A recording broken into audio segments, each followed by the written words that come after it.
This program is part of the Cosmic Potato Podcast Network. For more shows like this, visit our website at cosmicpotato.com. All right, you primitive screwheads, listen up. I am Iron Man. That's a big twink. Pizza Dude's got 30 seconds. You are a toy! It's Leviosa, not Leviosa.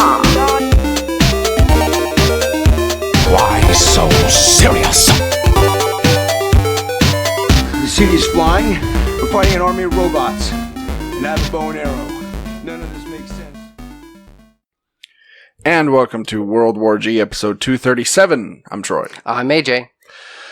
Kind of another late night episode. Later one. Yeah. Yep. Well, late for more normal people. For me, I've only been up for like 2.5 hours. Yeah. Troy's like, I'm starting my night. Yeah. This is morning for me. I'll be up the rest of the night. So, what do you usually do? Wander the streets? sometimes that's Fighting crime? literally what I do. I walk around. Normally I just sit here because today's my day off. So I'll sit here and get on YouTube and watch stuff or Okay. You got to keep that binge same watch. schedule, right? Yeah. Yeah. Yep. Okay. So it's I feel like these episodes are a lot less filtered and just kind of, you know what I mean? Like, I don't know, it's like later, who really cares? World War G After Dark. There you Saying. go. Yeah. I know there is a different feeling from doing it now, whereas doing it, sometimes we do it at 5. We used to do it at 11 in the morning. And Yeah. it's kind of a different feel. I remember once we recorded, it was over at your place, and we did it at like 9 in the morning. Yes, I do remember that. Yeah. That was weird. That felt weird. Wake up and, waking up with Yeah. the podcast. Yeah. Like we had a morning show. Yeah. Yeah, so if things get a little out of control or off the rails, just know that's why. That's our reasoning, at least. Yep. So we know that Disney Plus is coming.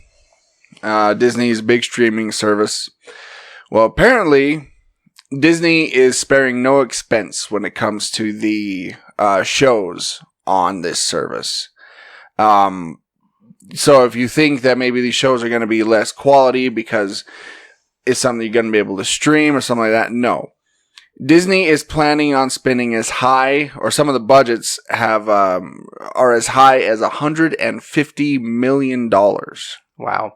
See, I remember when Netflix first broke their $100 million budget to do, I think it was Bright, wasn't it? That sounds right. Yeah. Yeah, I remember that they broke it, and it was kind of a big deal. And it's like, wow, these guys are like putting as much as a large motion picture budget towards these projects. Yeah. I think Disney's doing this for twofold, to kind of flex a little bit, but then also to entice other people that are considering making some sort of like movie or some sort of television show that, hey, Disney's got some money that they're apt to throw at us, if we got a good, decent project. Yeah. So, yeah, because I think Disney's trying to take over the world, so Sure. they're obviously, just, hey, the word's out, like, this guy's got lots of money, like, it's like that one person, since, 'tis the season, that would have like king size candy bars in the neighborhood, right? There'd be one person, like one family that's passing out king size candy bars, and everybody else has just got these little teeny little fun size, or like a toothbrush or something, or an apple. Yeah. But yeah, Disney's that house. Disney is that house. Yep.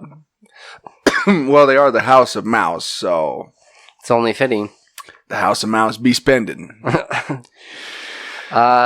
Speaking of the competition, Netflix, Stranger Things is being renewed for season 4. We already kind of knew that it was going to be happening, but it's always nice and refreshing, like to hear it from their mouths, Sure. And then did you get a chance to check out the trailer? I didn't see a trailer. All I saw was it said a 4 and it kind of pushed in. Was that what you're talking about? Yeah, so what it kind of did is with that 4, at least in this trailer that they had, and the newest one, it had like these veins and these like, almost like, not tentacles, but I would say more like, ivy and stuff like crawling all over the letter and the background. Mm-hmm. And then at the very kind of tail end, it had a couple of different notes, but it sounded very Christmassy. So I would be willing to bet money that they are going to, this season's going to deal with Christmas. Christmas. Yeah, especially with, them saying that, hey, 11 can come back and visit, around that time. Oh, yeah. It only makes sense. But then, like, it also said that we're not in Hawking anymore, kind of a deal. So I imagine, like, perhaps they go there to celebrate Christmas? Right, because they did move. Right. Yeah. Hear those notes? Yeah. It's very Christmassy. Huh. So, that's my best guess. I mean, it makes sense. Because each season has been around a particular holiday. Right. So which movies are going to... So what was the first season? Or what was this last season? 85? So would this be 86? Because 85 was Ghostbusters. Right? 84 was Ghostbusters. Oh, 84. Okay. And that was season 2. So what year does season 3 take place in? Let me look that up real quick. Stranger I really Things hope that, and they have talked about this having a finite ending because the kids are only in school for 4 years. Yeah. So I imagine they'd kind of finish it up, but then there's always rumors of, if the 4th season does really well, they don't want to end it. They want to continue it. So they possibly do a 5th season, but I really, honestly, I hope it goes out strong and you get this complete, concise, awesome 4-season show. Yeah. And call it good. There's only so many times that they can be attacked by monsters and demons and stuff, and us really care. This last season, they did introduce the Russians, so that was kind of a cool little side thing going on. But I don't know. So this is what it says on fandom.com. So season 1 takes place on November 6th, 1983. Mm-hmm. Season 2, October 29th, 1984.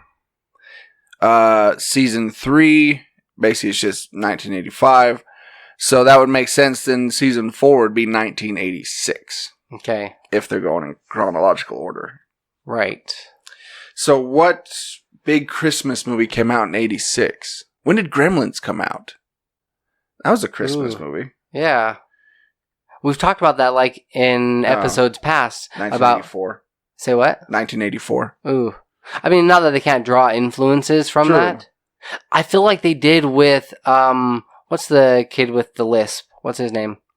Dustin? Dustin. I feel like Dustin, with him having a little pet and a creature that ended up turning, creepy. Yeah. That was kind of their spin on Gremlins. Certainly an homage. Mm-hmm.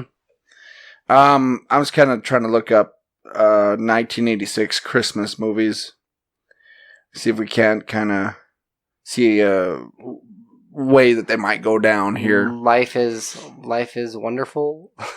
You Good Father's Bad Mom's It's a Beautiful Christmas. Life. I don't know. A Christmas Story, A Christmas Tale. Home Alone. That's what they need to do. 1986.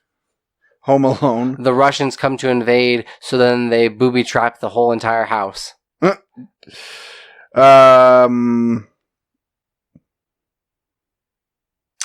I don't know. I can't really find a good list on that. But it'll be interesting to see what they do. Yeah.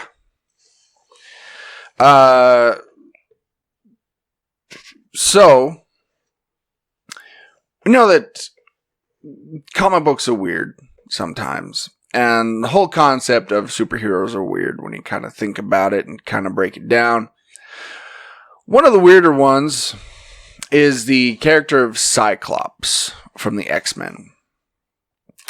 And what exactly it is that he shoots out of his eyes. And I've often wondered when exactly, I mean, was it kind of similar to like Superman to begin with, where it just, he'd get angry and like the laser would come out of his eyes, and then became more frequent to where he just like couldn't control it. He needed shades. What happened was, if I remember my Cyclops origin story, he was in a plane, him and his brother, who became Havoc later on, his two parents. Who died tragically. His mom did. His dad survived. But yeah, the plane was crashing, and so him and his brother jumped out of the plane, but I think they only had one parachute, I think. Yeah. And so when they landed, Cyclops hit his head on a rock. Okay. And as soon as he did that, his optic blast kind of kicked in, because that was going to be his power. Yeah. He's able to turn it on and off at will if he didn't have the accident. Right. So when he hit his head, it just went off, and he couldn't shut it off. Dang. I mean, you're a teenager. That happens. But can't help it. I've often also wondered what it would be like to look through those kind of eyes. You know what I mean? Like what it would actually look like on the other end if everything's just red or blurry or... Yeah. I mean, he's obviously got to be able to kind of like pinpoint it and control it a little bit. Well, and I think they showed it on the animated cartoon that you're kind of looking behind his eyes, and yeah, just everything was just red. So no wonder he has a crush on like Phoenix, like everything's through like red rose tinted eyeballs. So when Cyclops first appeared in the X-Men #1, his powers were described as an energy ray, which he demonstrated by breaking up a fight between teammates Hank Beast McCoy and Bobby Iceman Drake. The concussive blasts were able to forcibly plant Beast several inches into the reinforced wall of the school gymnasium and make short work of the wall of ice which Iceman formed to protect himself. Yet, one issue later, in the X-Men #2, Cyclops was shown using his powers to melt the ice off of Angel's wings after he and Iceman got into an argument.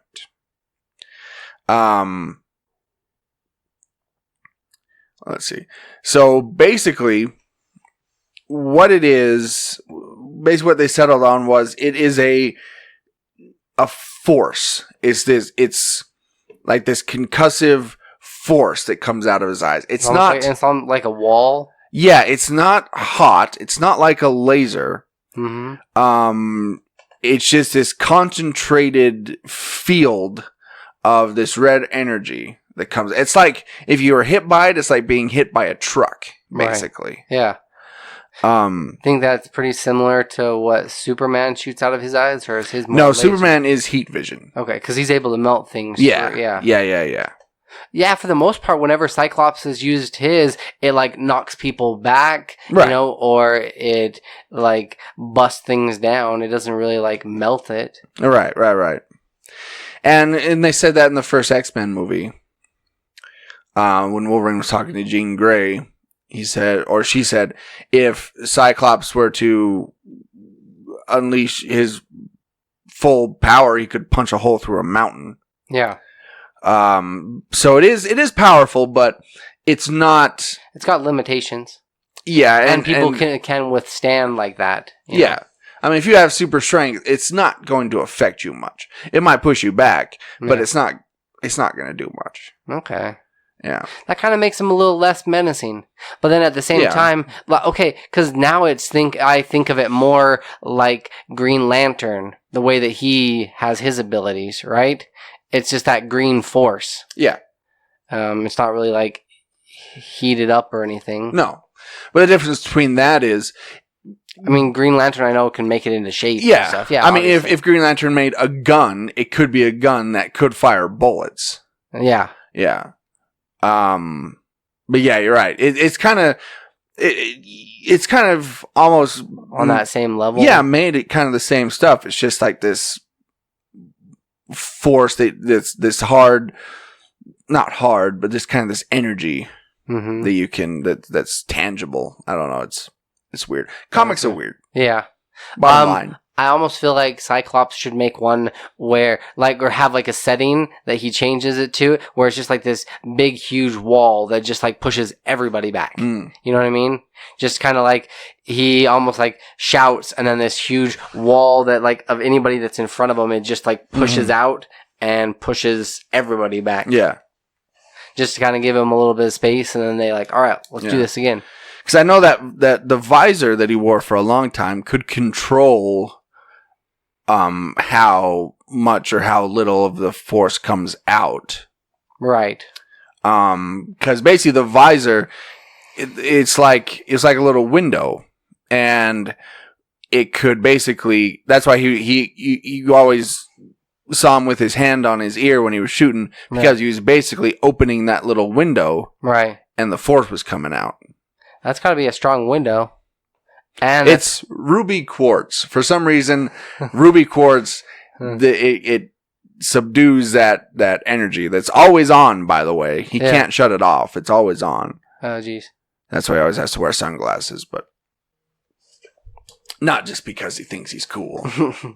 He's that dude that wears sunglasses inside, thinking he's all cool. And at nighttime. Yeah. That would get annoying. That would get annoying. But I imagine, like, those red eyes would make it kind of like night vision, basically. I don't know if it does. I mean, it would make sense. Right? Yeah. Who knows? So in the not-so-distant future, Lego could be making their bricks out of hemp plastic. Huh. Troy's cracking a cold one. Gotta get my hands around a stubby here. Well, if the tall ones are called a tall boy, and this one, it's called a stubby. It's a little stubby. It's a chub. Wow. All right. So it's looking like they could potentially be completely made out of hemp in the year 2030, which isn't. I mean, it's crazy to think, but it's not that far away. No, it's not. 11 years, less than 11 years away. Lego every single year produces 19 billion bricks. Wow. Every year. That is ridiculous how many they're making. And like how many people are stepping on them. Yeah. Yes. Every year. Yeah. Lego has this many casualties. Well, it's weird to think because, I mean, obviously they're getting bigger and bigger collections of these, but where are they all going? It's just, I guess, being mass produced, and people in other countries are starting to. Well, and pretty much every family I've ever known, they have a giant tote or 2 or 3 full of just Legos. Right. They buy them. The kids play with them for a while. They get bored of them, and they throw them into a tote. Mm-hmm. You can only build a brick house so many times, Yeah, exactly. So that's why they've also had to start making those catering or pandering to different movie sets, which are cool. I like the Ghostbuster one, the Pirates was kind of cool. Mm-hmm. Even the Batman ones were pretty awesome. And they're freaking expensive too. They are. You think if they start making them out of hemp, that it's going to lessen the cost, you think? I think where they've already got them at a certain price, I don't think they're going to back down from that. They're just going to, if anything, they'll go up a little bit because then they can be like, hey, these are eco-friendly. That's true. They're going to, if they biodegrade, it's not going to hurt anything. It's like organic foods are more expensive than the regular stuff. That would make sense. By the way, what kind of sites are you going to? Because this comes from the greenfund.com. I ended up seeing it on Facebook, and I'm like, that's kind of an interesting story. Legos, nerdy. Come on. Yeah, there was a connection here. It's just funny. Yeah. Because it says about cannabis, investors, pot stocks. It's a lucrative business. It is. It's a very lucrative business. On the right night, I almost got talked into going to living in Colorado and just being more of a security guard for these things because okay, we figured it out. What were you doing that night? Nothing. Nothing. No. But it was really fun. It was really funny. It was actually Kelly, my landlord, and some of his some his friends, my friends were over, and we were hanging out, and we were talking about this, and then Kelly was like putting in, because he like loves crunching numbers, but he was like putting in the numbers for, hey, we could potentially off of each plant, if it grows to about this big and produces this much, and even after it's dried, like $30,000 per plant. I'm like, that's a ton of money. It is a ton of money. Yeah. Yeah, we're all sitting around and, hey, you know what we should do, man? It's like that 70s show kind of a deal, just like passing around, puff, puff, pass. We should move down to Colorado, man. Yeah, Cheech and Chong. Start our own pop business, man. It's difficult to even like get in that business, but if you were, from the get-go, you're raking in the money. Well, also, there's a ton. Yeah. Especially we're kind of sandwiched between two of the biggest, California and Colorado. Right.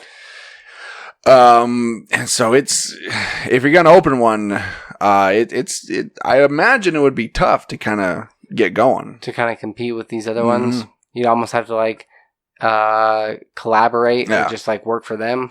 Work for the man. I don't partake myself. Yeah. But if you did want to make some money, that might be a good business opportunity. Right. Good business investment. And I also think that we're going to see, in the not so distant future, lots of more products being made with this type of plastic, right? Probably. If we're all worried about the sea turtles and plastic, it only makes sense that you might as well get like a biodegradable one or like a straw that they can eat. Yeah, the more straw they can eat. That's funny. Yeah, the more, hippie and liberal that the world gets. Yeah.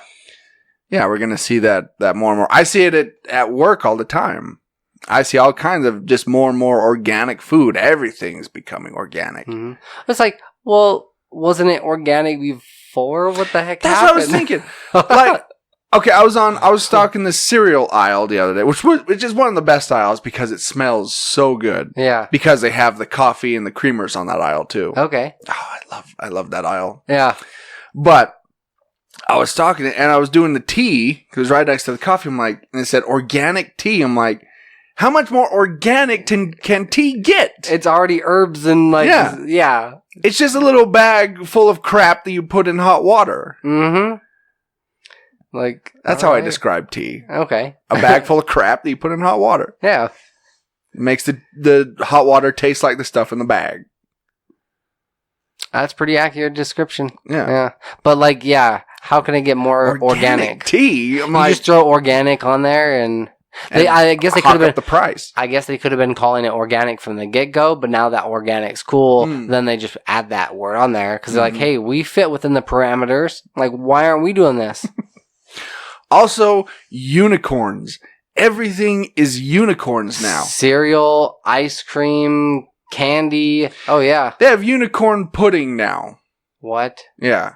Why haven't we tried this? That's bright blue and pink and stuff. It comes in little snack packs. It's unicorn pudding. I call it unicorn diarrhea. That's what it looks like. Which, if you've ever seen the infomercial for Squatty Potty, it's not too far off. That's true. With the unicorn, making ice cream. Yeah, but I don't know why everything's all of a sudden unicorn, and it's weird.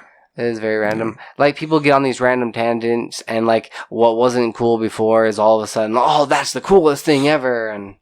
Speaking of random tangents. Right. We went from weed to unicorns. Anyway, to steer this train back on the rails, Todd McFarlane, who, if you know comic books, you know he's the creator of Spawn, just earned a world record. A few weeks ago, with the publishing of Spawn number 301, Todd McFarlane stepped into uncharted territory in the comic world. McFarlane has officially earned the Guinness World Records title for the longest-running creator-owned superhero comic book series for his creation of Spawn.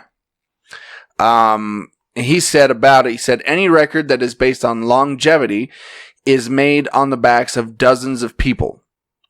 As much as I am proud to be receiving this award, I gratefully accept it on behalf of those who helped me in the past 27 years on this journey. So we've talked about this recently, that Spawn's kind of making a resurgence. Yeah. And coming back again. It has kind of gone the way, like, kind of been pushed to the side, and there's still some people that, like, still follow it and also collect, different, like, toys and stuff. There's some diehards out there. Yeah, but it's kind of gone away. I almost imagine this is what's going to happen, like, with, like, Deadpool. It's like hot now and really cool, but in about 10, 15 years down the road, it'll kind of die away, and then it'll One can only hope. It'll get a resurgence. But it's weird to think that some of these characters that have been around for years and years and years, they kind of go out of the line. Like, there's some that stay in it constantly, know, Batman, Spider-Man, Superman. Yeah. But some of these other ones kind of fall back and then kind of pick up in popularity again. Even Wolverine. Oh, yeah. Wolverine is just now coming back into popularity. He kind of faded in the background there for a couple of years. Mm-hmm. He's now just coming back. Yeah. So in other news, Bethesda donating to an animal charity for every dragon slayed in Elder Scrolls Online. For what it is, for every 5 dragons that are slain, they will donate $1 to 2 different charities, up to $200,000. So, I mean, if you're already playing this online, and already doing this, it's just an added incentive, and kind of something cool. And if you think about it, cats and dragons have so much in common. They are probably related somewhere down the line.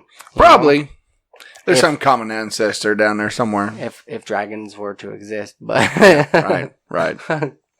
I swear that they did base them off of cats, though, for sure. Well, I look at Toothless from How to Train Your Dragon. Yeah.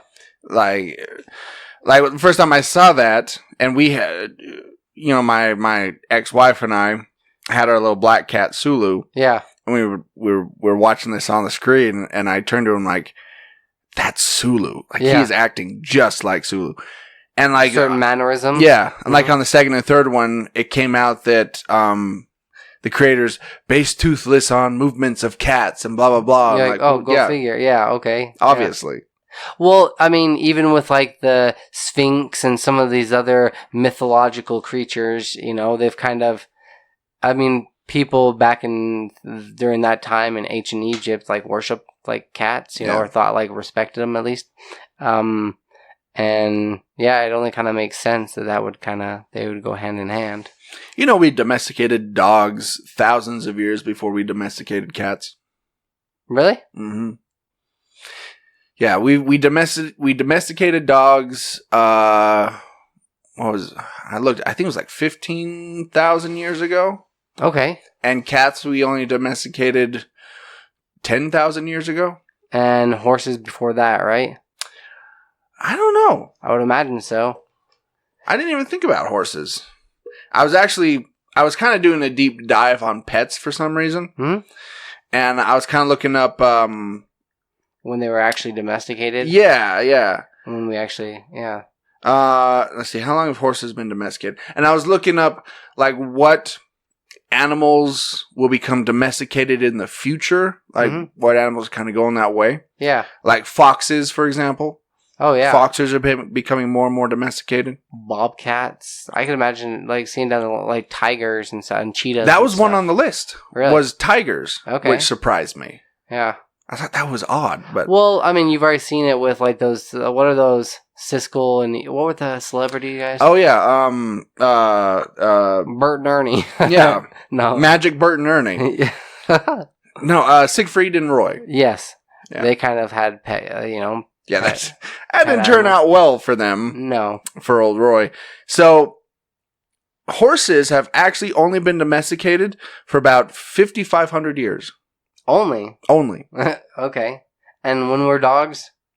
And dogs were... Let me get the right. So 55. Okay.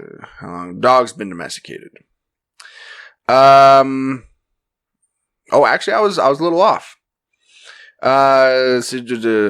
So it's between 20,000 and 40,000 years ago. Okay. So I was a little off on that. Somewhere in there. Yeah, and so then cats. So this kind of stuff I look up like today when I have time off. So like cats, a Snapple over here. Yeah, so cats. I was right about that. Only about 10,000 years ago. So it went horses, dogs, and then cats. But that's kind of went dogs, cats, then horses.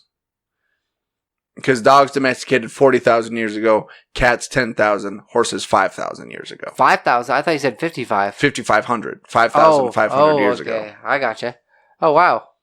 I would have thought horses would have been first. Right? As if they're using them in like these ancient times to move stuff?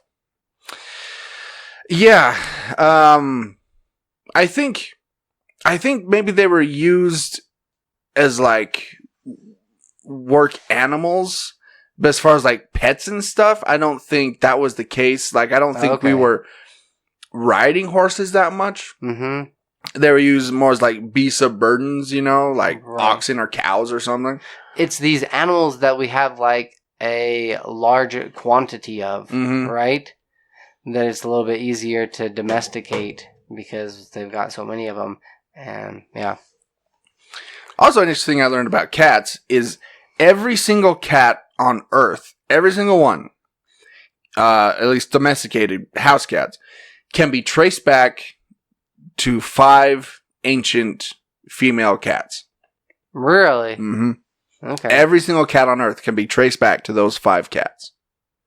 Which is weird. Inbred. Yeah. Cats are very inbred. Same with dogs. Yeah. Oh, dude, some of those dogs don't care. Yeah. They'll hump their son or whatever. Wait, what? You don't get puppies that way. Daughter. Yeah. You get what I mean. Yeah.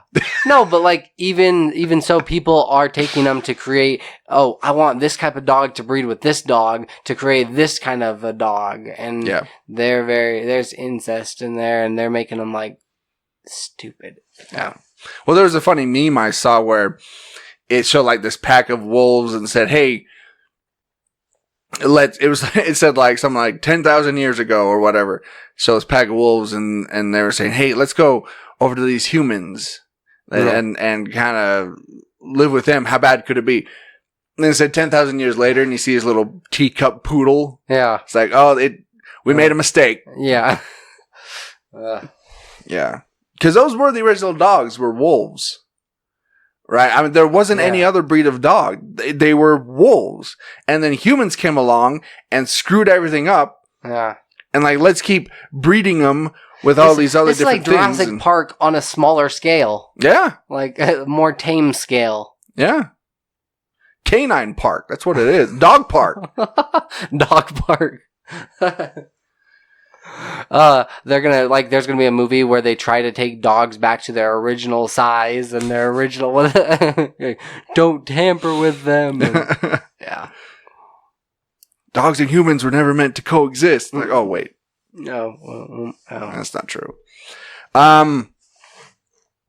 So there was this weird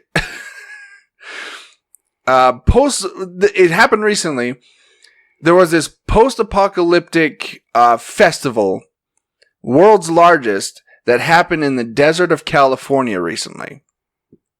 I'm surprised I'm just hearing about this now. Because 4,000 people showed up in California's Mojave Desert for an annual post-apocalyptic festival called... Similar to like Burning Man? Something like that. It's called Wasteland Weekend.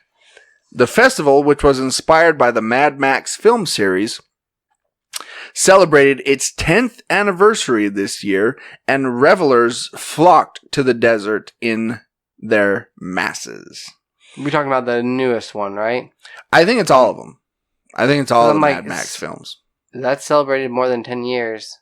Because it came out in the 80s. Yeah, but the festival itself has only been around for 10 years. Celebrated. Okay. I thought you meant the movie itself. I'm like, hold on a second. Yeah.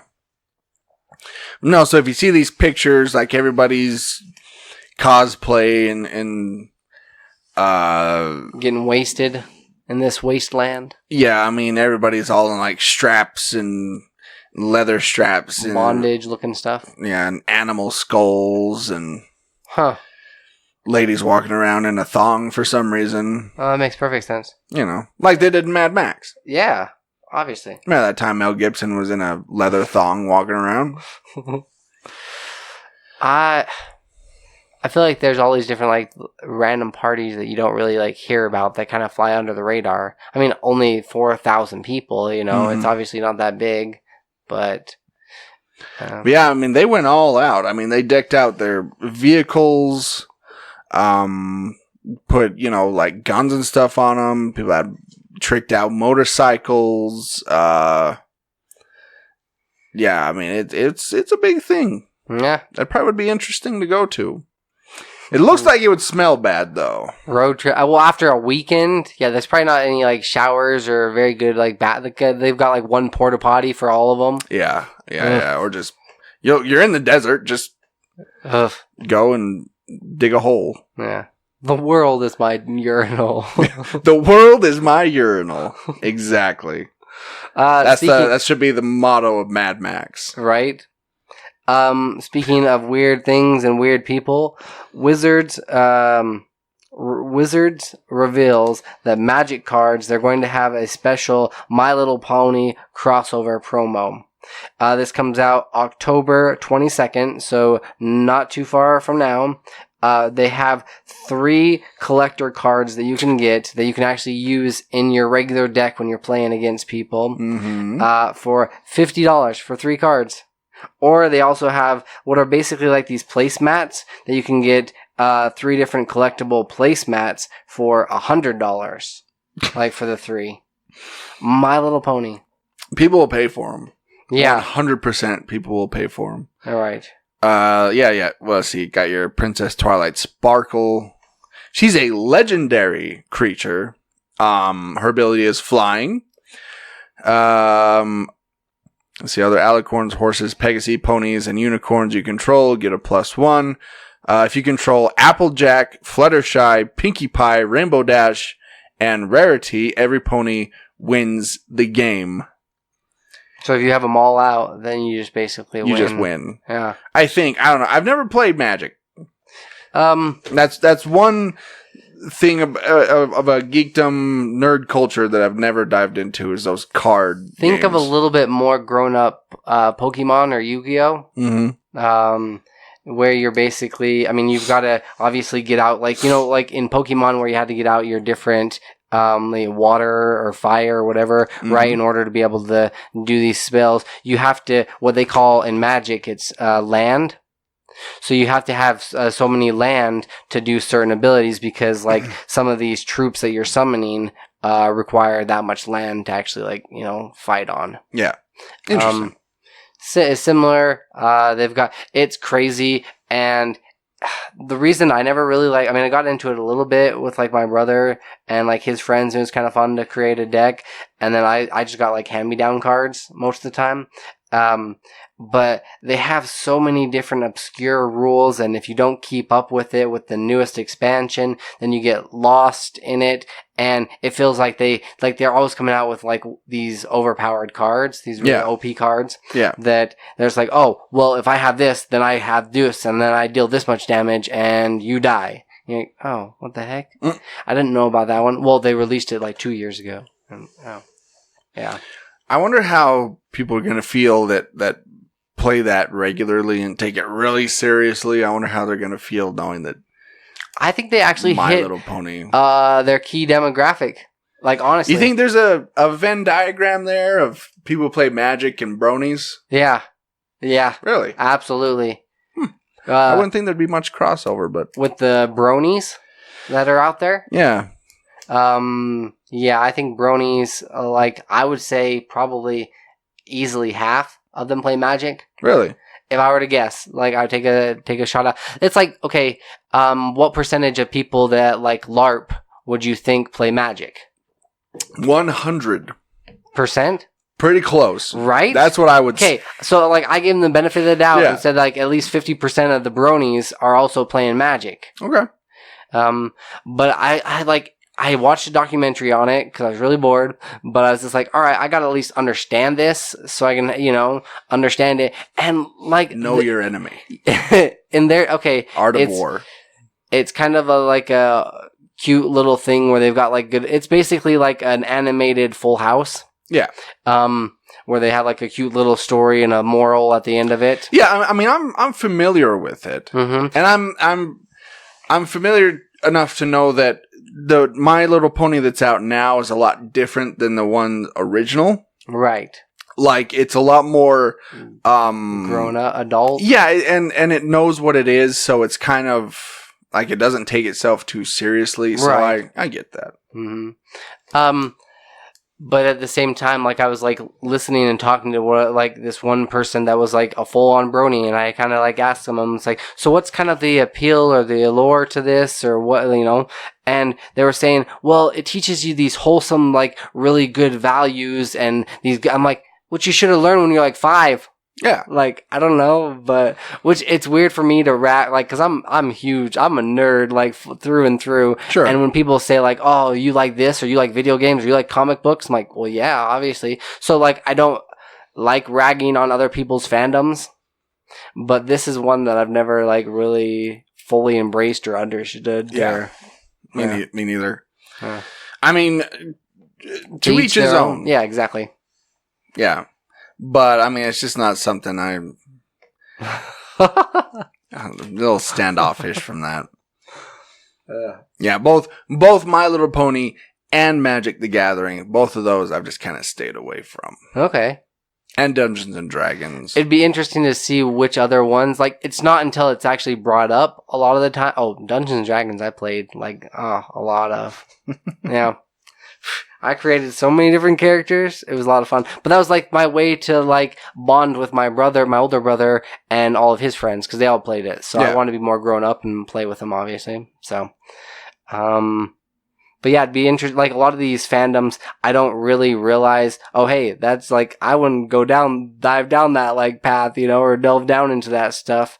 Because it's not my cup of tea. But it's not until I've actually seen it that I'm like, nope. But there's not many of them that I can say that I wouldn't like ever see myself like trying, or I don't know. I mean, LARPing, no. Yeah. I couldn't do that. I don't think I could go out in public dressed as some knight with a big foam sword and but you could go out in public like pretend to kill people. But you could go out in public in like a cosplay or something. Well, I'm not doing that on the reg. You know, I'm not like going down to the store dressed as Willy Wonka. I go to conventions doing that. Yeah. Where you can be amongst your people. Yeah. Yeah. Makes sense. I mean, LARPing, it basically takes place at a public park. Yeah. Where, you're dressed in chainmail and stuff, and you have this big foam cardboard castle that you're trying to protect, or whatever, I don't know.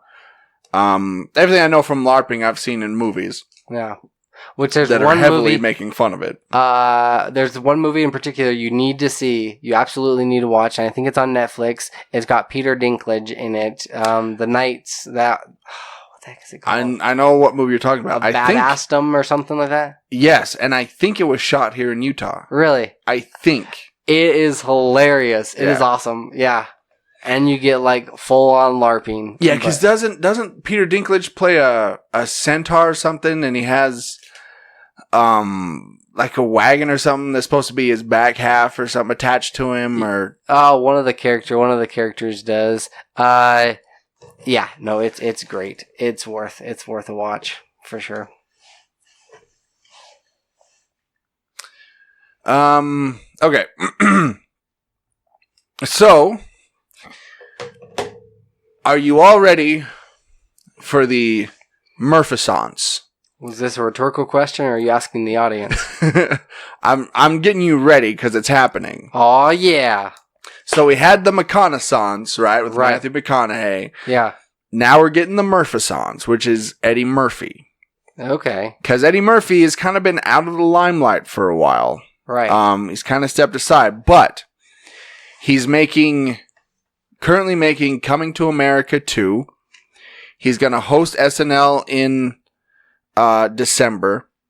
And he's planning on making Beverly Hills Cop 4 after he finishes Coming to America 2. I didn't know there was 3 Beverly Hills Cop movies. Beverly Hills Cop movies. Yeah, that's right.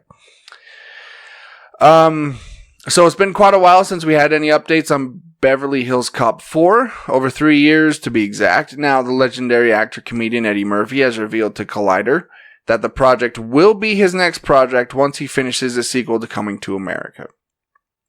So, it's like he's pulling a comedy version of Sylvester Stallone or Arnold Schwarzenegger, where he's just kind of diving back into the characters that we all know him for. Right. I wouldn't be surprised if there's going to be another Nutty Professor movie. I don't think that they're going to do that well, and I don't think it's going to do as well as some of these other guys that have done it. I think... Because this is on the tail end of things, right? Yeah, and I think it'll do well in certain circles, I want to say. Yeah. I don't know how... Well, Coming to America 2 might be big... because it's kind of Eddie Murphy's kind of big return. Right. So I could see that one being big. Unless it flops. Yeah. Beverly Hills Cop 4. Nah. I don't know if... Well, okay, how well been a did the while. Bad Boys movie, the newest one, do? Hasn't come out yet. The one previous. Oh, the one previous. Yeah. Bad Boys 2? I don't remember it doing all that well. I don't think it did. I mean, it was over 10 years ago that movie came out. Right. And that's actually a good example because the new trailer for Bad Boys 3 came out and people are laughing at it. Mm-hmm. Like, this looks stupid. Yeah. And so hopefully it's not going to be the same thing with Eddie Murphy doing all this, going back to the well, so to speak. Because if these fails, I don't think we're going to see Eddie Murphy again for 20 years. Yeah. Yeah. If at all. If at all. Speaking of comedians and making like a resurgence, I'm not a big fan. I like a couple of Adam Sandler movies, but for the most part, he's got a lot of like garbage in there. Yes. But I saw recently the trailer after seeing the movie Joker. Yeah. Uncut Gems. Have you seen that trailer? Mm-mm. Dude, it looks dark and it looks cool. He's this, he kind of looks Armenian or like of a different nationality, but he's this guy that gets involved with like some shady characters and he's this gem, selling like roughneck kind of a guy. Yeah. But it looks really, really good. I could honestly see Adam Sandler making a bigger return than Eddie Murphy's. See it, and I think that Adam Sandler has irreparably damaged his career. Why is that? Because he's made such awful films, Murder such Mystery terrible was just- films yeah. that I don't think people can look at him and take him serious anymore. Like even this one you're talking about. I can't, even if it's a good movie, I can't look at Adam Sandler and take him seriously. Right. Like I can't look at him and not hate him, basically. See, I think where he's doing something darker and grittier and it's completely out of what he's done in the past, or like out of the realm of what he's done in the past. Yeah. That this will help change people's opinion on him. Yeah, it won't, I'll tell you this, it will not change my opinion on him because I can't stand him. I can't stand the way he talks. I can't stand the way he looks. I can't stand anything about him. Even all of his friends that he associates with, like he uses them in every single movie. Yeah. It seems like. Now, speaking of that, one of those guys made a joke about being in Grown Ups 2. Who was it? Was it Chris Rock? It said something about. Oh, it was on Celebrities Read Mean Tweets. You've seen those videos? Yes. Yeah. I think it was the newest one. It was either David Spade or Chris Rock. I know Probably Chris Rock because he just did like that movie The Week of with him. Yeah, it's probably Chris Rock. And somebody was dogging on him saying, you know, he was in Grown Ups 2, and he responded saying, if you had just gone through a divorce and needed money, you'd also be in Grown Ups 2. So that was kind of funny. That's awesome. One last story here that we have to get to. Yeah. They recently did another competition between The Flash and Superman. Another race. Right? They've done previous races in the past, but it's been a minute, like 1967, and they've done like maybe 2 others in more recent years. They did one in Superman the Animated Series. Right. And at the tail end of Justice League on the end credit scene, they had a little race. But this one is supposed to be the last and the definitive one. The race to end all races. Right? And in this race, they were supposed to run around the Earth 10 times, and the first one to finish wins. And let me just read this little part to you. Let's see. Lex Luthor, who is watching the race and analyzes it, determines that with the current trajectory that Superman is on, that he cannot win. So, in another attempt to sway public perception about Superman, Luthor tells this charity that they're competing for to begin with, tells this charity that if Superman wins the race, he'll donate $1 billion to the foundation. He figures that when Superman loses to the Flash, people will blame him for the charity losing potentially like all this money. They'll come after Superman for not right. Yeah, for not winning. But he is, because Superman has like excellent hearing, overhears this and summons all of his strength and ends up winning by a hair. Right. So they're saying that like Superman is the fastest man in the world. See, as much as I love Superman, and that's been well documented. And see, this is why I wanted to get your opinion on this. Yeah, so go ahead. I am okay, and I've always been okay with knowing that the Flash is faster than Superman. Right. And logically, he is. Flash is faster than the speed of light. Right. Where Superman's faster than a bullet. Yeah. I mean, Superman is incredibly fast, yes. But, and maybe he can get close to those speeds, but it's always been that Flash was just that little bit faster. Yeah. Which, only, like, if anything, it's doing DC a disservice by not having the Flash be the fastest man alive. Yeah, because now he's the second fastest man alive, and now they're gonna have to change it. How many other people are faster than the Flash, though? Well, if you go by the live action TV series, everybody is faster than the Flash. Yeah.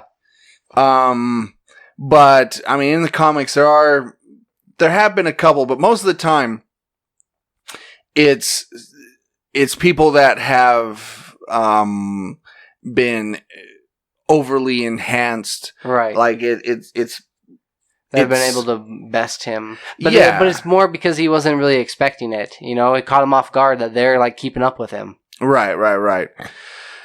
And so yeah, as much as I love Superman, I was fine with the fact that he's always been just a little slower than the Flash, and now that they've definitively said that he's faster than the Flash, is like.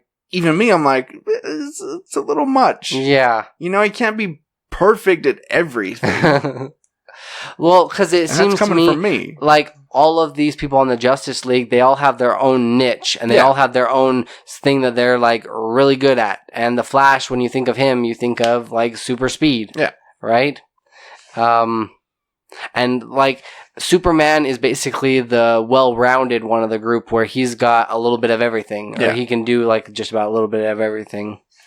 He's basically the, and I know you'll appreciate this, he's the LeBron James of superheroes.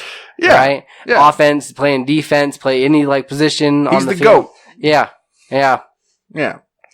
So, I mean, you've got all these other supporting people that are better at like 3-point shots or field goals or whatever else, right? But then you've got this dude that can like play every position.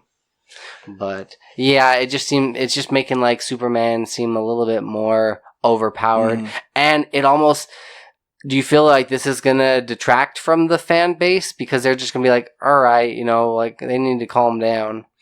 I don't even think people even know this happened. Yeah. Like with how little people are reading comic books nowadays. Mm-hmm. I doubt anybody knows that this is a thing. And who decides that it becomes canon? The writer. The person who's writing the comic book. So if you wrote a comic book about Superman, like that he was able to do, you know... Well, whatever. If I worked for DC and they gave me approval on it, yeah. So, okay, you're saying not just a writer, but like a writer that's working for the company. Right, no, you have to work for DC and obviously you have hand it to the editor and let them run it through, you know, the higher ups. And they have to, you know, okay storylines and stuff like that. And they're really, like the higher ups are really okay with like Flash being the second fastest? I don't know. Yeah, well. Apparently so. Apparently so. But, and it kind of cheapens the Flash's legacy because he has saved the world countless times. Right. Pretty much by running. And running so fast that he changes time or that he, completely disappears from reality or, you know... so anything that the Flash can do, Superman can do better, is what they're basically saying now. Apparently. Like the Superman can change time and, yeah. Yeah. Huh. Yeah. I don't know. I think it, like I said, I think it takes a little bit away from the Flash, especially now that the Flash is kind of a hot commodity. Right. With the TV show. Yeah. It's basically you're saying, yes, the Flash is good, but remember, we still have Superman and come on. Yeah. Yeah. Yeah. I don't know. We'll see. Okay. So really quick here. Let's see how much we dive into this. With it being October, sorry. It's hard to type and talk at the same time. Yeah, with it being October, we thought it might be kind of fun, especially with movies like Joker, which we'll get to here in a second, and It, and all these other things, that evil clowns have kind of become a thing. Yeah. And so we thought we'd talk about some of maybe our favorite evil clowns in film and TV, and just kind of talk about this phenomena of evil clowns. And so what I thought I'd do is, to begin, kind of talk about the fear of clowns phobia. The clonophobia? Yeah, that's what it's called. Coulrophobia. Oh, really? Coulro phobia. Huh. So, coulrophobia. It means a persistent and irrational fear of clowns. It possibly originates from Greek kolon, meaning stilt or stilt walkers. The word clown might have even originated from cloyne, Claude, or Clonius, but none of that's important. Or Claus, Santa Claus. Yeah. Coulrophobia, coulrophobic individuals report feeling shaken and traumatized by the sight or even the mere thought of clowns. A study conducted by a hospital in UK showed that decorating a children's ward with images of clowns actually backfired when more than 250 children in the age groups of 4 to 16 reported disliking the images. And I was trying to look up where this fear comes from. Okay, if I had to speculate, Yeah. I would say that a lot of this fear comes from, well, especially the evil clowns, is because you've got something that's supposed to be happy and jolly and, you know, then they've turned it upside down and made it evil and scary. And like, then you're always questioning okay, whenever somebody's smiling and got like a huge grin on their face, don't you question their motives or their intentions or what they're doing? Sure. Right? There automatically becomes this distrust. And when you've got like, such a happy character like a clown that's like constantly smiling, like it's unsettling because you're like, I know they're probably up to something else. Plus, like, I guess they've had so many bad clowns, you know, with people doing nefarious things wearing like the guise of like a clown.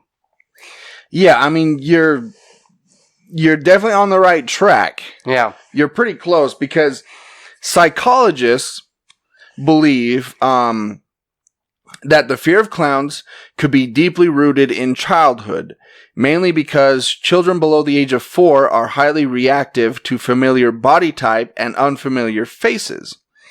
One phobic, for example, recalls having visited a fair as a young girl where she encountered a foul-smelling, yellow-teethed clown who got in her face.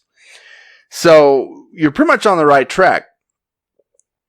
Whereas you're taking something that's familiar, but tweaking it. So, if you're a kid and you see the form of an adult, if you're 4 and under, you see the form of an adult, you're familiar with the form of an adult, with the body type, but then you see the face, right. It's all painted up and it looks freaky and bright colors. Yeah.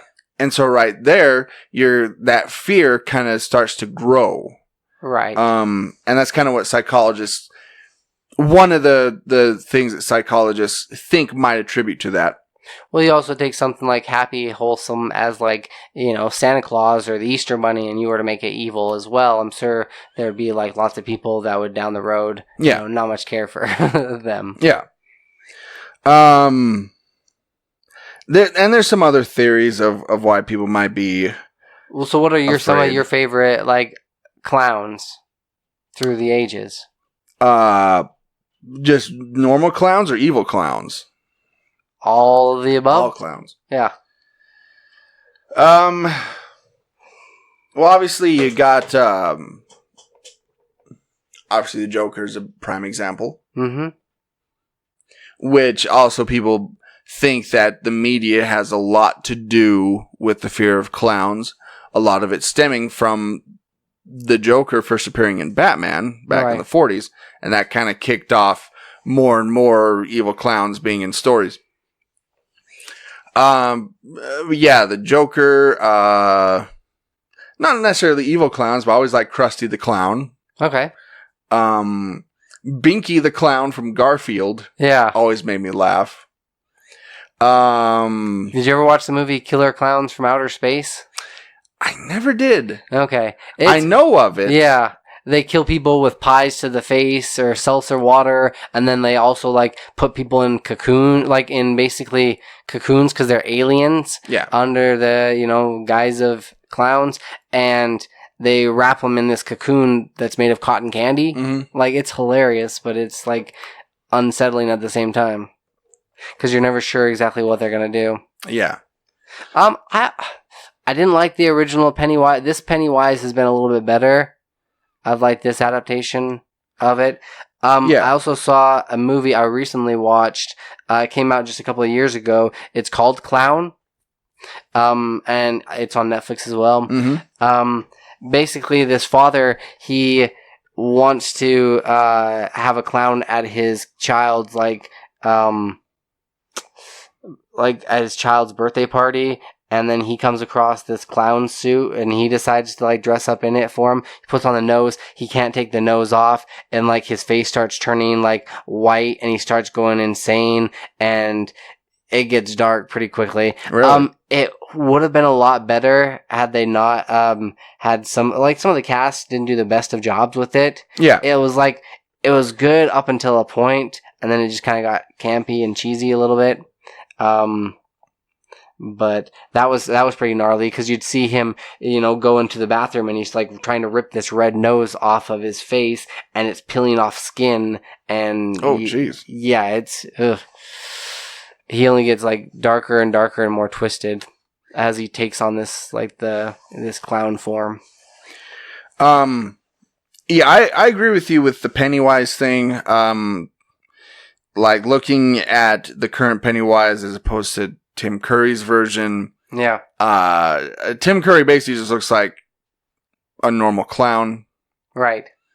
Whereas as Pennywise, it looks a clown, yes, but it's like as if Pennywise and Annabelle had a baby. Yes. I'm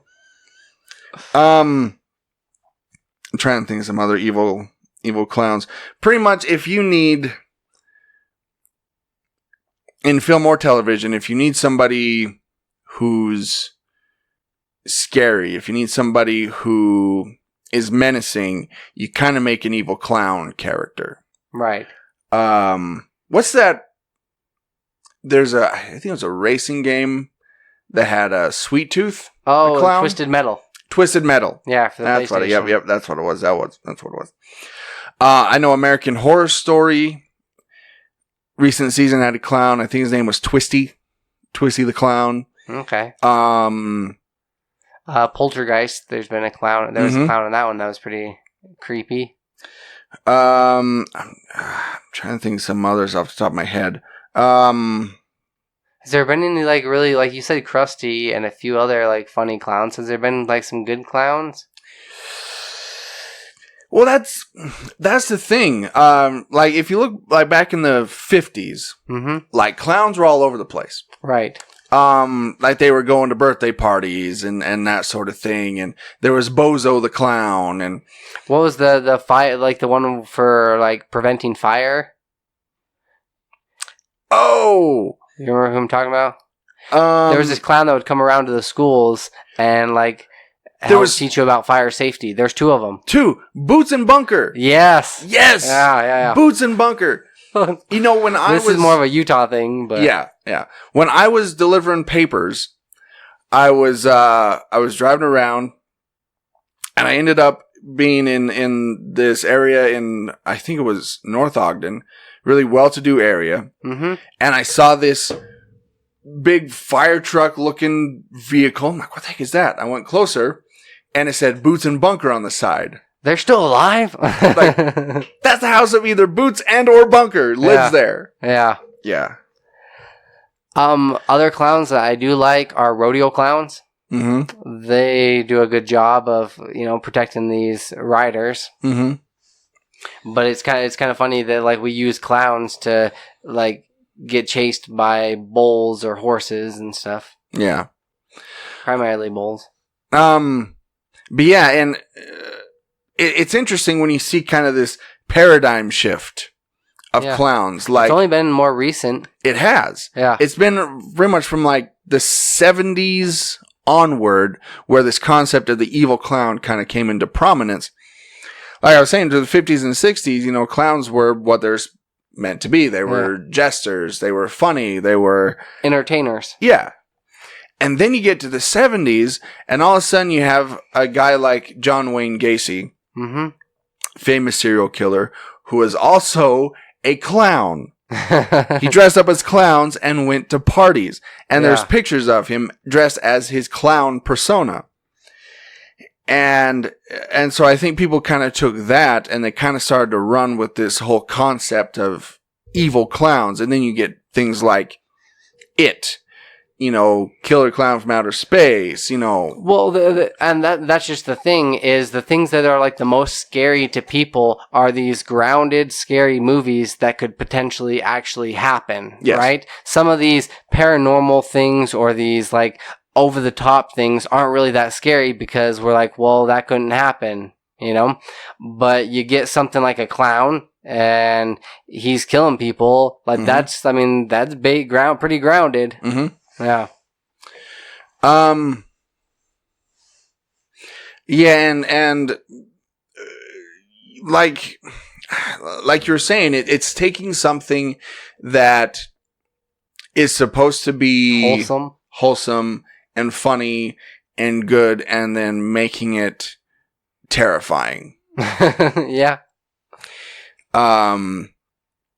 And so here's just a quick list here. Horrornews.net kind of run down their, I think, top 10 scariest clowns in movies. So number 10, 100 Tears in 2007. Two journalists are on a trail of demented serial killer who may be much closer than they think.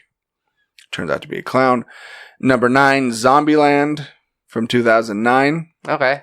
A film had nothing to do with clowns and is rather a full-blown zombie movie, though there is that one confrontation with a zombie clown comes after Jesse Eisenberg that stands out from this list as being a noted moment worth mention. I need to rewatch this movie again. Oh, that's right, because his character was scared of clowns. Yeah. Yeah. Number 8, Killjoy from 2000. And you can go and look these up if you want. Number 7, Carnival of Souls from 1998. Number 6, Poltergeist. Okay. Like you were saying. Number 5, Blood Harvest from 1987. Number 4, excuse me, Clown House. That sounds terrifying. From 1989. They need a haunted house that's just full of clowns. They have to have one, right? Yeah, they have to. And almost in every haunted house, you run into a clown at some point. Oh, yeah. Number 3, Killer Clowns from Outer Space. Booyah. Number 2, Amusement. And then number 1, Stephen King's It. Okay. Did they say which version? The Tim Curry version. Okay. But I don't know when this... Yeah, this list came out in 2015. So. Okay. There you have it. I'm sure the newer one would have, trumped it for sure. Yeah, I think so. Yeah, so there you go. It's just kind of interesting that right now, kind of these killer clowns are all the rage. Oh, speaking of which, there is a documentary out there, if you can find it, called Wrinkles the Clown. Now, Wrinkles the Clown is this clown down in Florida. It's real. It's a real guy. And basically what you can do is you can call this guy's, and no one knows who he is, but you can call this guy's number if your kids are misbehaving. Yeah. And you can get Wrinkles the Clown to basically stalk your kid and to terrify your children. To basically scare them straight. Okay. And if you look up a picture of Wrinkles the Clown, this guy is terrifying looking. But he's real. It's a real thing. And of course it's a Florida thing. Oh, that's gnarly. Ugh. Right? His eye, you can't even see it. They're blacked out. Yeah. And he's just got this red little thing on the nose, and his face all looks wrinkly. Yeah. Mm-hmm. Yeah. But that's a real thing. That's menacing. He doesn't even have a smile. He just has this straight, almost frown. Yeah, and so parents are calling up this guy, and again, nobody knows who this guy is. And his answering machine says, "Leave a message. This is Wrinkles the Clown. Leave a message." Ugh. And you can say, "Hey, Wrinkles, my kid, he's doing this, this, and this. He's misbehaving. Would you mind, following him or peeking in through his bedroom window or, that sort of thing." Yeah. Pretty much scaring the bejesus out of your children with Wrinkles the Clown. So, we're going to start a GoFundMe to get Wrinkles down here to terrify Troy. You just see him as you're walking on late night walk. You just see him standing, being followed by Wrinkles. That would be scary. That would be scary. Yeah, I'd be scared. See, that is why I am not afraid of ghosts and spirits. I'm more afraid of the people that can actually harm you. Speaking of clowns, Wrinkles the Clown. We've got to get to this. Yes, Joker. Yep. Yeah. We both saw Joker. Same day, different times. Okay. If you're going into this movie expecting a normal comic book film with superheroes and fights and stuff like that, you're going to be sorely disappointed. This is a dark, brooding tale of a man's basically descent into evil. Mm-hmm. Yeah. Yeah, in a descent into crazy. Yeah. So Joaquin Phoenix stars as a character. His name is Arthur Fleck. And people have pointed out that if you put just A, it becomes Affleck. No. Maybe that's kind of a dig. I don't know. But yeah, Arthur Fleck. And he's this guy that... This is based off of The Killing Joke. More or less, yeah. Like One Bad Day. Yeah. It definitely draws inspiration. He's the struggling comedic. Mm-hmm. Well, he wants to be a stand-up comedian, because I think he kind of idolizes comedians because, and this is a through line throughout the whole thing. Nobody really pays attention to him. Right. Everybody ignores him, and you find out that he has, obviously he suffers from mental illness, and along with his mother. Yeah, and so when nobody's paying attention to him, he takes it as this, he doesn't matter, he's worthless, and as so a sign of rejection. Yeah, and so he sees comedians up there on stage, the spotlight's on them, everybody's looking at them, and that's the life he wants. Right, and so he thinks, okay, if I can become a stand-up comedian, people look at me. The problem is his jokes suck. They do. There's this one part I was gonna say where he's sitting down, listening to this comedian, and rather than writing down jokes that he could potentially use in his act, he's just writing down attributes that they have that he wishes that he had, basically. And he's got this, air quotes, this joke book that he's putting together, which is, man, that's a pretty dark book. It is dark. Yeah, there's some crazy pictures in there and some crazy thoughts and messed up things. Yeah. Yeah, like what you're saying, he was writing down stuff like keep eye contact and stuff like that. It's like he doesn't know how to be a normal person in society, and he wants so bad to be a normal person, but he keeps getting beaten down at every turn. And it doesn't help that he's got that disorder as well as that laugh. Oh yeah, I really liked that. That was really clever. Mm-hmm. That disorder that if you suffer brain trauma, sometimes you get this, that you laugh at inappropriate times. Right. Like, laugh hard. And you can't control it. And you can't control it. He even had this little card that, he could hand to people that would say, hey, I'm sorry, I can't stop laughing. I'm not making fun of you or anything like this, And I liked it shows that it hurt. Right. It hurt his throat. It hurt his esophagus. And so I he's been doing it for years. Yeah. And I like that aspect that because the Joker laughs all the time, and so I like the concept that he can't control it, and it causes him physical pain when he does. Right. It just kind of adds another layer to that character, which he also did. Okay, when he was able to stop his laugh on a dime, that was awesome. Plus, he said that he drew inspiration from this laugh for when he went to these different mental hospitals. Yeah, that's where he kind of came up with that laugh. But he just ha ha ha, and it just I don't know, stops. It was kind of unnerving a little bit. It was, and or unsettling. He had different laughs. Like the laugh that he couldn't control was different than the laugh that he would almost try to, it almost felt like it was a fake laugh. Right. Like he was trying to fit, like when he was at the comedy club, people would laugh at the comedian's joke and then he would laugh. It's like he was trying to fit in. Because he really didn't get the comedic timing at all. Yeah. Are we going to keep this spoiler free? Yeah, I think we should. Okay. I think we should. And maybe perhaps next week or like later on? We could probably wait till next week. All right. Yeah, so basically, I mean, this does take place in Gotham City. They say Gotham many times.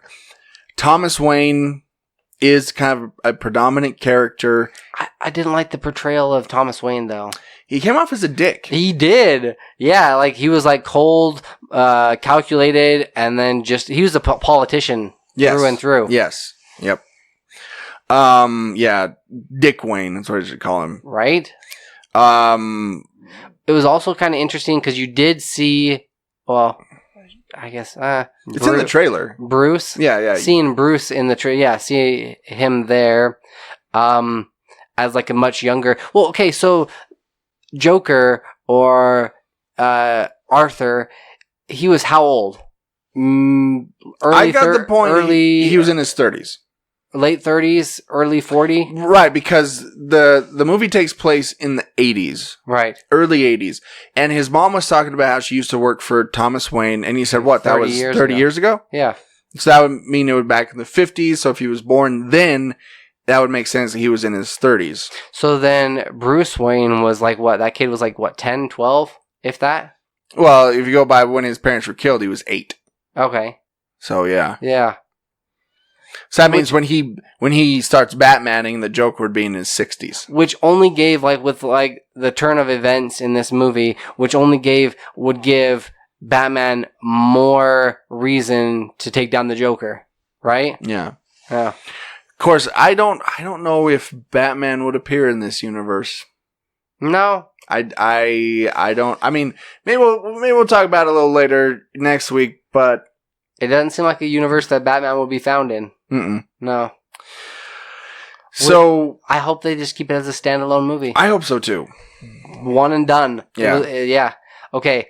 Overall, any particular scenes that you want to kind of talk a little bit about? Well, the whole movie is, it kind of draws you in from scene one. Yeah. And the whole movie, you feel that it's uncomfortable. There's something there. It just doesn't feel right. Yeah. Because the way they portray Gotham and the movie itself, everything is kind of gross and gritty and covered in trash and I mean, they even talk about it, like, that people can't get inside of shops because there's so much garbage and trash and the city's dirty. Yeah, and the city's dark. And when Arthur goes back to his apartment complex and his apartment, it's so dark all the time. And so you just feel... They really set the mood and the atmosphere. Yeah, you feel uncomfortable. You feel weird watching, and I think that was the point. But as far as like certain actual scenes, that one scene where the two dudes come over to his house, his little short buddy. Oh yeah. That was one of my favorite parts. And I was the only. This is bad, but I was like the only one laughing in the theater when like he's like jumping. Yeah. When he's trying to reach the log. Yeah. Where he goes basically full Joker at that point. Mm-hmm. Yeah. But it also shows, like, I love that scene because it also shows that he's got a human side and he does have laws or some sort of ethics, right? He's just like, oh, this person was nice to me. They, they're okay. But on the other hand, there were other people that were nice to him that I don't think fared so well. Yeah. Particularly that the black woman in his apartment complex. Yeah. Was she really nice to him? Well, no, that's the thing. She was nice to him in the elevator. Yeah. Right? Because she talked to him. And then... Keep it spoiler free, though. Spoiler free. Yeah. But then later on, when she appears when he's in her apartment... Yeah. I don't know if she made it out of there alive at that point. Neither do I. Yeah. Because in the next scene, he's back in his apartment and there's sirens in the background and you see flashing of sirens on the apartment wall like the ambulance was there. Right. So I don't know if she survived. I don't know. They left that kind of ambiguous, but... Yeah. Which I was fine with. Yeah. But my main thing is with this, you feel bad for him. You do. Like, you constantly. can empathize. Yeah. And sympathize with him. Yep. You feel so bad for the stuff that he's going through, and even when he goes full Joker, there's still a part of you that, even though he's doing these terrible things, there's still a part of you like, well, I get it though. Yeah, we've seen all the shit that he's gone through. Yeah, and we're like, okay, I mean, it's kind of understand, like, you know. I mean, society basically just cast this guy away. They forgot about him. Yeah. You know, he says in a particular scene, he said, if I was dying in a gutter, all of you would have just walked past me. Absolutely. And nobody would have cared. Even like that other scene where you see that he's not going to get his medication anymore because the whole place is being shut down and nobody cares. Nobody cares. And you think about it and you're like, well, how many other patients was this woman seeing and these other people seeing, and how many of them aren't going to get their medication and are going to be off their medication and roaming the streets? Yeah. Right? Yeah. Yep. It was a dark Gotham. It was. It was a very realistic Gotham. Yeah. Like, you could, especially because it took place back in the 80s, I mean, you could have seen that type of stuff happening. Oh, absolutely. Yeah, for sure. Where he kind of inspired certain events and things almost that kind like of snowballed. A Detroit kind of a feel to it. Yes, very much. And also, anytime that you walk out of a movie and you can't stop thinking about it, which is what I've been doing since I saw it Friday. Same. I mean, that's a mark of a good film. Oh, for sure. Where it's just like, well, what did this part mean? What did this part mean? And you know, you're thinking about, you know, your favorite scenes, and you just can't get it out of your brain, and yeah. So that being said, out of 5, I don't know, what do you want to give it? Wasn't really anything that stood out. Right. Out of 5. Well, scissors? Okay, yeah. All right. I mean, that was kind of the catalyst where he kind of went, you know. Yeah. I get it. Full Joker there. Out of 5 scissors, what are you sitting at?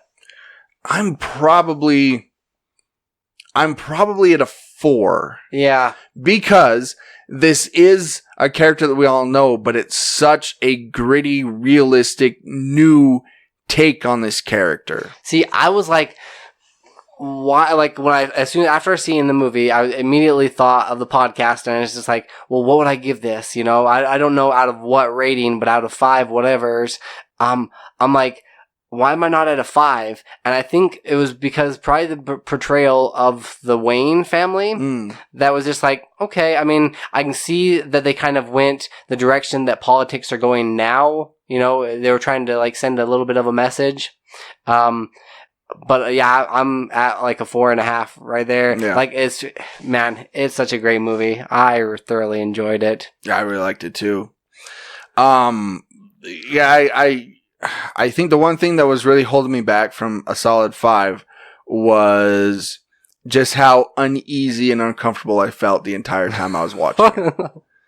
Yeah. Like, this is unsettling. Like, the very first scene, and you see in the trailer, is when he's kind of got his finger in his mouth, and he's making that fake smile. But you can and you can tell he's kind of crying because his makeup is running. Yeah. Yeah. And that's scene 1. That's the first thing you see. Right.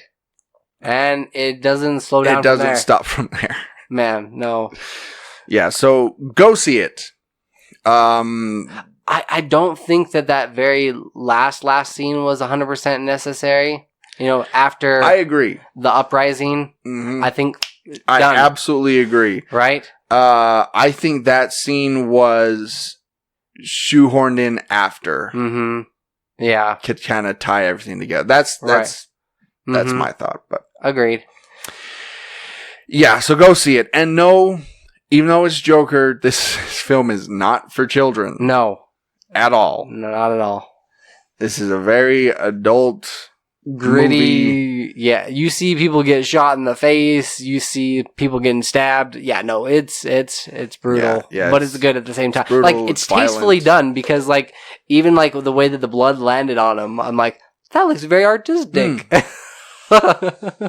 Half his face was bloody, half wasn't. Right? Or he's like adds some more blood to his smile. Yep. Which they say is paying homage to Heath Ledger's Joker. You know, like that scene or that picture where it shows like all that blood on his face and it says, "Why so serious?" Yeah. And it kind of draws off of that. Yeah. It might be a little bit of a stretch, but no, it's a great movie. Yeah. If you're a fan of like superheroes, like superhero movies and those, this is, I mean, it's not your typical one, but it's great. No, this definitely isn't like Endgame or anything, but yeah, it'll It's make a good contrast. It is. Yeah. It'll make you think. That's for sure. Okay.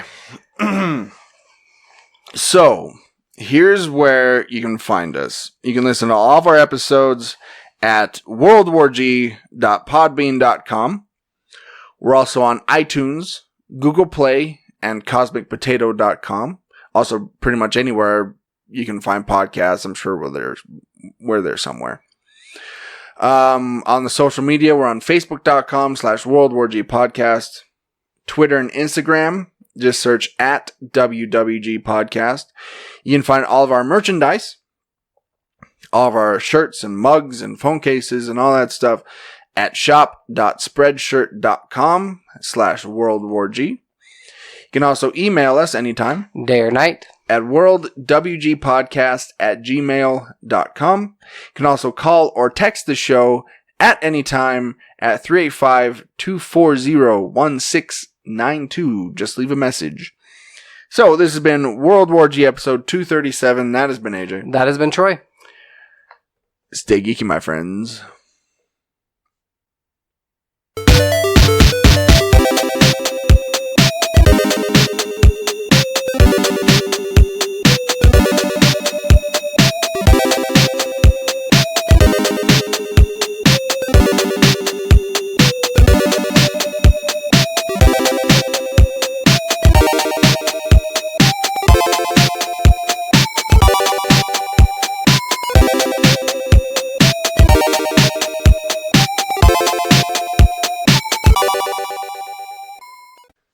And welcome to the end credit scene.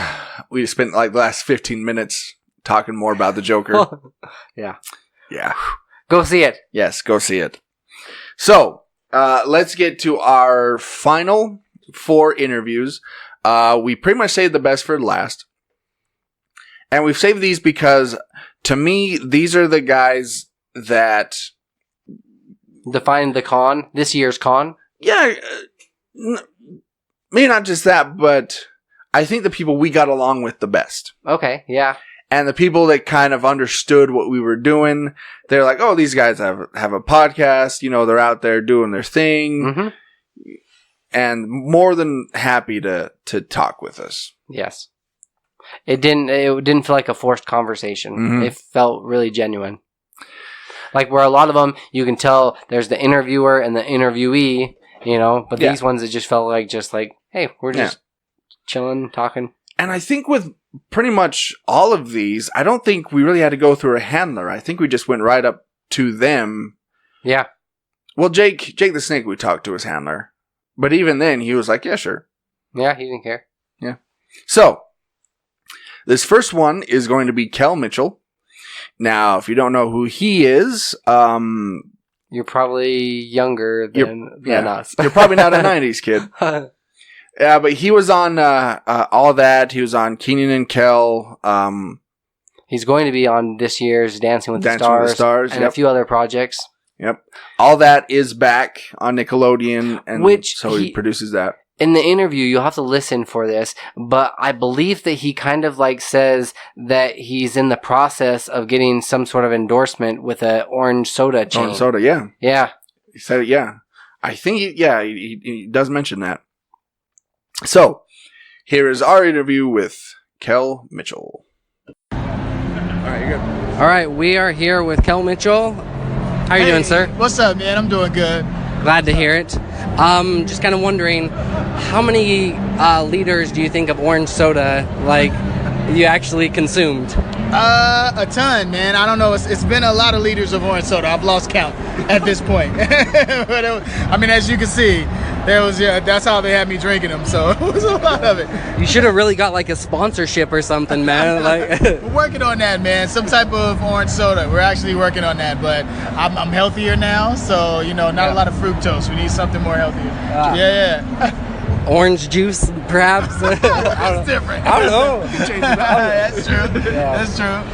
One question we've been asking, like everybody here, what's your favorite breakfast food? Favorite breakfast food? Yeah, man. Let me think. I like eggs. Okay. Protein is really good. Yeah. So omelets, that's good. And oats. Okay. Oats are good. Oatmeal. You know what I mean? Okay. That's perfect. And then what projects are you currently working on? Okay, well, a few. So, Dancing with the Stars. Okay. Yeah, I'm on that. I'm on the new cast this season, so that's been exciting. So you have to stay in shape, right? Gotta stay in shape for that, man. So it's crazy. And All That is back. I'm executive producer of that, so that's back. You got to check that out. And then I have a show called Tales of Valor on CBS, and also have one called Best Friends Forever, also on CBS. Yeah, you got to check it out. Yeah. Perfect. All right. Well, thank you again. Yeah, man. Thank pleasure. you. Good day. It's good to meet you. Thanks. I love it. Have a good one. Okay. So next, we have our interview with Patrick Renna. Now, may not know the name, but you know who it is. Yes. If you've ever seen The Sandlot. Curly redheaded kid. Yeah, with the famous line, "You're killing me, Smalls." He's the one that said that. Patrick Renna was a genuinely really cool dude. Yes. It's funny, I think when I was thinking about it, we actually went up to his handler, the person who was sitting there, and asked if we could talk to him. And I remember him going like, "Oh, he really doesn't, do that much. I mean, you can ask him, but he'll probably say no." Yeah. And we went up there and asked. He was like, "Yeah, sure." Right. But I think part of it is because he does his own podcast, and he knows. Think that's part of it. Yeah, right? Yeah. He knows what kind of work is put into one. Yeah. So as soon as we said, "Oh, we have a podcast," he was like, "Oh." His eyes got bright. Like his face, his whole demeanor changed. I have since tried my eggs, and I think I prefer them this way over scrambled as well. Really? Yeah, It's a different texture thing, as well as like I liked in the conversation where we were talking about like timeless, like this film is, but because of baseball as well, which is kind of a timeless like American pastime. Yeah, I wish we could have gotten more in depth when it came to the Sandlot because it was filmed here in Utah. I've been to a couple of the spots. I mean, the swimming hole, the swimming pool is just right down there. Right. Seriously, like 3 minutes away from here. Yeah. And I wish we could talk to him more about that, but, we only had a couple minutes. So here's our interview with Patrick Renna. All right, everybody, we're back. We're here with Patrick Renna. Of course, people know you probably best from The Sandlot. So let me ask you, what is it about that movie has become such a cultural phenomenon? What do you think it is? I think that it's... it's about baseball, so there's already built-in nostalgia. And I think because the time period that it's set in, it kind of just has that, timeless feeling. It's about friendship and inclusion. And, Scotty Smalls comes to town, and we're not bullies, but we may not the guys might not let him in right away. And then you have Benny the Jet, the best baseball player, this side of the Mississippi, and he lets him in and he takes him under his wing, and I think it's a cool story, and all right, yeah. And then a question we've been asking everybody: what is your favorite breakfast food? Oh, I mean eggs. Okay. Pretty boring. Scrambled, over easy. I change it up, guys. I change it up. Wow. No. I don't go sunny side up. Okay. It's too watery. It's either over medium. Yeah. Or I'll go scrambled. But I don't actually like scrambled eggs. I like chopped eggs. So what you do is you crack the egg in the pan. Yeah. And it's like you're making it over medium or sunny side up. Then you let it kind of cook. and then you flip it over and you chop it. But it has this pepper. Yeah, salt, pepper, maybe a marshmallow. I don't know. Okay, all right. And then what projects do you have coming up? What are you working on right now that you can talk about?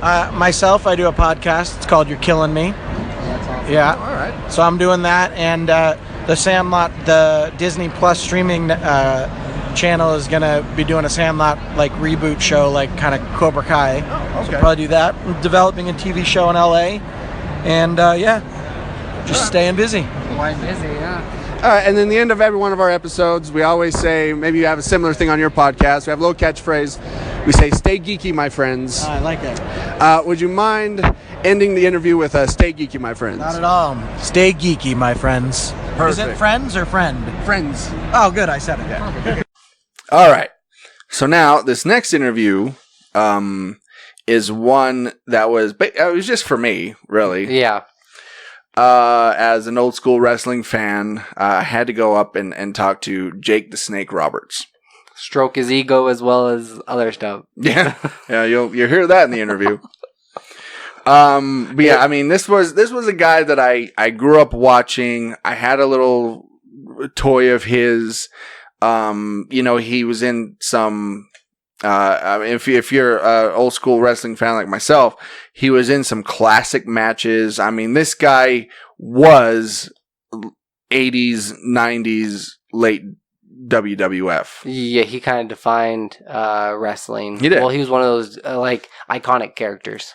I mean, this is a guy that wrestled matches against Hulk Hogan, Randy, Macho Man Savage, Andre the Giant. I mean, this guy, he has been around the block as far as wrestling goes. So, here's our. You'll find out about the snake. I had to ask him about the snake. Right. So that's kind of a big topic conversation. So here's our interview with Jake the Snake Roberts. All right, so we are here with Jake the Snake Roberts. How are you, sir? Great. So, a couple things I've always wanted to ask you. As an old school wrestling fan, I've always wondered, where did the snakes come from? Were they yours or were they somebody else's? There was a snake handler up in Stamford, Connecticut. Reminded me a lot of Charles Manson. He was a real freak. He had all these snakes and more. He supplied the Komodo dragon for Steamboat, the dog for the British Bulldogs, the rat for Bad News Brown. Guy was a real weirdo, but he had like 200 snakes in his place. And I'd get a fresh one like every 10 days. I can't stand snakes. I'm scared to death of them. But yet when that bell rang, I became Jake the Snake. Yeah. So it's a pretty tough call because when the show was over, I still had to carry it with me. I took it to the hotels and stayed in the bathtub sometimes, or it got out and tore things up. But it really made it tough at 3 a.m. taking a piss. Because I don't know about you, but I pull my junk out and there's a 15-foot python hissing and looking at me. You mean another one? Yeah, I'm having a hard time there. So normally I just went back in the other room and pissed to the floor. And I wore my shoes to bed, of course. That's the snake thing. All right. And then something else I always wanted to ask. I love hearing old war stories from wrestlers. Worst injury you ever sustained in the ring? Honky Tonk hit me with that guitar. Blew out cervical disc 6 and 7. The doctor told me he had people that fall off of buildings on their heads, and this injury was worse. The 2 discs exploded.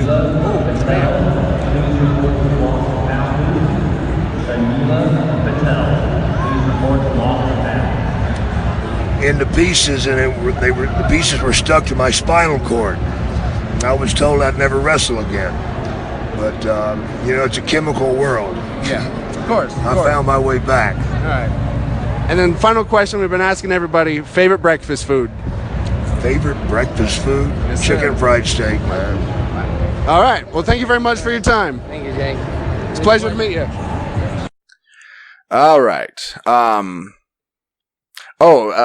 Really quick about another thing about Jake the Snake Roberts. I was listening to Stone Cold Steve Austin's podcast, which he's also been on. Yeah. And Stone Cold was saying that the way that Jake the Snake would prepare for a match right before he went out. So he would have his snake in a bag. He'd always carry it out in a bag. And he would have the bag on a garbage can. And he would sit there and have a cigarette. Smoke a cigarette before he went out and wrestled. Yeah. Oh, jeez. That was like his pre-match routine. Yeah. Yeah, he was saying like, well, other guys, they'll sit there like do push-ups or something and exercise, and it's like Jake never did. He never went to the gym. He never did any of that stuff. Before he went out, he had a cigarette with the snake on the garbage can. Anyway, and you can hear those cigarettes in his voice now. Holy cow! So our last interview is, I think, if I heard from my voice acting buddies correctly, this was the first time that this guy ever came to FanX, to Salt Lake. Yeah, I don't remember like any previous years. Yeah, I swear he came before. Maybe I'm wrong. But this is Billy West. Now, Billy West is, as far as voice acting goes, this guy is up there. Yes. In the upper echelon. I mean, if you're going to make a Mount Rushmore of voice actors, he definitely could be up there. I mean, this was a guy, all I have to mention is Futurama. He was Fry in Futurama. He was also the professor. He was in Ren and Stimpy. He was both Ren and Stimpy. Yeah. He was in Doug. He was Doug. As well as Roger. He was Roger. Yeah. I mean, just look at this guy's IMDb and be like, oh, this was my entire childhood, was this guy. Basically. Yeah. Super nice dude. Which it's really funny is because he's already got kind of a cartoony animated voice. He does. Which works out perfectly. Yep. He was born for this business. Yeah, really, really nice Scood. Really nice Scood. Yeah. Yeah, really nice guy. More than willing to talk to us. And so, here's our interview with the one and only Billy West. Okay. All right. So we're here at FanX. There's a very rude person on the PA, and they're going to drown out everything you say, so maybe you want to retake. Let's do take two. Okay. Okay, we're here at FanX, Salt Lake City. Ladies and gentlemen. Take three. With the one and only Billy West. How are you, sir? Hi, I'm doing well. Thank you very much. All is well. So, as a voice actor, let me ask you this. When you get handed a new character and you're looking at it, what is usually the process to find that character's voice for you? That's a fun process, but they've entrusted you with creating a voice for one of their characters, and you don't want to let anybody down. So there's a lot of pressure on you to create characters that you try so hard that no one can ever get sick of those voices, and you walk a weird line. And I managed to do it because my gut told me what to do. Just looking like Fry, I gave him a voice that I've never done before, which was my own voice when I was 25. Sure. And he was also sort of like Skeets on Booster Gold. Same thing. Thank you. Were those cicadas or people? I don't know what, something like that. Question we've been asking everybody. We always like to hear the answer. Favorite breakfast food? I can't remember what I had for breakfast. You have a favorite one you like to have? Let's see. Favorite breakfast food? I don't know. An apple turnover and a cup of coffee. Sounds good. Yeah. And then, if you don't mind, at the end of every one of our episodes, we always say, "Stay geeky, my friends." So if you don't mind, in any voice you choose, could you say, "Stay geeky, my friends"? Stay geeky, my friend. Okay. Hey, everybody. Here's something that'll sound familiar. Stay geeky, my friends. It's awesome. Thank you very much for your time. Sure thing. It's a pleasure to meet you. Thanks. So there you go. That was the last of our interviews from FanX. Kind of nice to put a bow on it, the whole experience. Yep. We'll be back next September. Hopefully, we'll have more interviews.